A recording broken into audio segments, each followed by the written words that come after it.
Hi friends, എല്ലാവർക്കും ഒരു പുതിയ വീഡിയോയിലേക്ക് വീണ്ടും സ്വാഗതം. അപ്പോൾ ഇന്ന് ഞാൻ വന്നേക്കുന്നത് ഒരു സ്പെഷ്യൽ മസാലയുടെ റെസിപ്പി ആയിട്ടാണ്.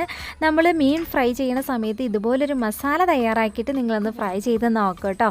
നല്ല ടേസ്റ്റി ആയിട്ടുള്ളൊരു മസാലയാണ്. അപ്പോൾ അതെങ്ങനെയാണ് തയ്യാറാക്കാൻ നോക്കാം. എൻ്റെ ചാനൽ ആദ്യമായിട്ട് ആരെങ്കിലും കാണുന്നവരുണ്ടെങ്കിൽ ഒന്ന് സബ്സ്ക്രൈബ് ചെയ്ത് സപ്പോർട്ട് ചെയ്യണം കേട്ടോ.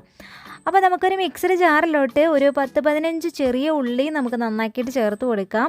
അതുപോലെ വലിയൊരു കഷ്ണം ഇഞ്ചി, ഒരു 8 അല്ലി വെളുത്തുള്ളിയും ചേർക്കാം കേട്ടോ. വെളുത്തുള്ളി കുറച്ച് കൂടിയാലും കുഴപ്പമൊന്നുമില്ല.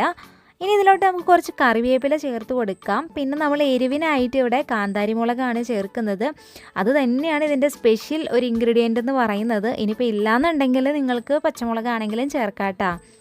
ഇനി ഇതിലേക്ക് സ്പെഷ്യലായിട്ട് ചേർക്കുന്നത് തൈരാണ്. ഒരു 2 ടേബിൾ സ്പൂണോളം തൈര് ഞാൻ ചേർക്കുന്നുണ്ട്.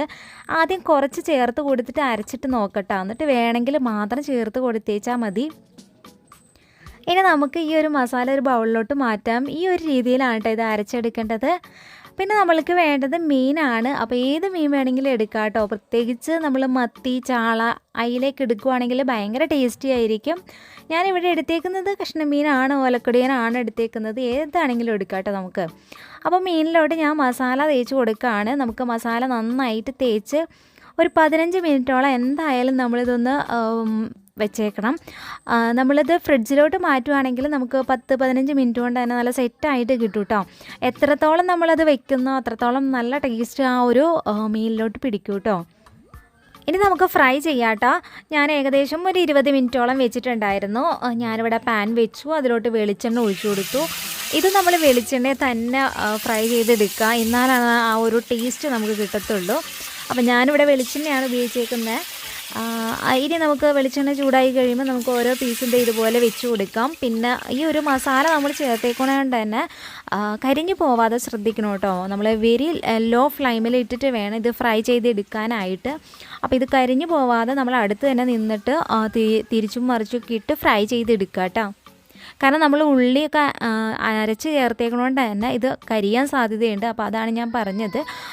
പിന്നെ ഇതിൻ്റെ അടിവശമൊക്കെ നമ്മൾ കരിഞ്ഞ പോലെ തോന്നുമെങ്കിലും നല്ല ടേസ്റ്റിയാണ്. കരിഞ്ഞേക്കണമെന്നല്ല, ആ ഒരു മസാല നന്നായിട്ട് അടി പിടിക്കുന്നതാണ്. പക്ഷെ ഭയങ്കര ടേസ്റ്റി ആയിരിക്കും കേട്ടോ. ആ ഒരു വെളുത്തുള്ളിയുടെയൊക്കെ നല്ല സ്മെല്ല്, നമ്മളിത് ഫ്രൈ ചെയ്യുന്ന ടൈമിൽ തന്നെ ഭയങ്കര സ്മെല്ല് വരാറുണ്ട് കേട്ടോ. വെളുത്തുള്ളിയും അതുപോലെ തന്നെ ചെറിയുള്ളിയും മുളകും എല്ലാം കൂടെ നന്നായിട്ട് മൊരിഞ്ഞിട്ട് വരുന്നൊരു സ്മെല്ലുണ്ടല്ലോ, അത് നമ്മൾ ഫ്രൈ ചെയ്യുമ്പോൾ തന്നെ നന്നായിട്ട് വരുന്നുണ്ടായിരുന്നു.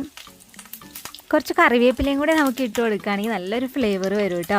അപ്പോൾ ഇത്രയേ ഉള്ളൂ. നിങ്ങൾ ഒന്ന് ട്രൈ ചെയ്ത് നോക്കുക. ഇതുവരെ ട്രൈ ചെയ്തിട്ടില്ലെങ്കിൽ എന്നിട്ട് നിങ്ങൾ ഫീഡ്ബാക്ക്സ് അറിയിക്കാൻ മറക്കരുത്.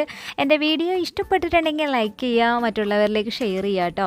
അപ്പോൾ എൻ്റെ ചാനൽ സബ്സ്ക്രൈബ് ചെയ്യാത്തവർ ഒന്ന് സബ്സ്ക്രൈബ് ചെയ്ത് സപ്പോർട്ട് ചെയ്യാം കേട്ടോ. നമുക്ക് മറ്റൊരു വീഡിയോയിലൂടെ വീണ്ടും കാണാം. അതുവരെ okay, bye, thank you, tata, bye bye, okay.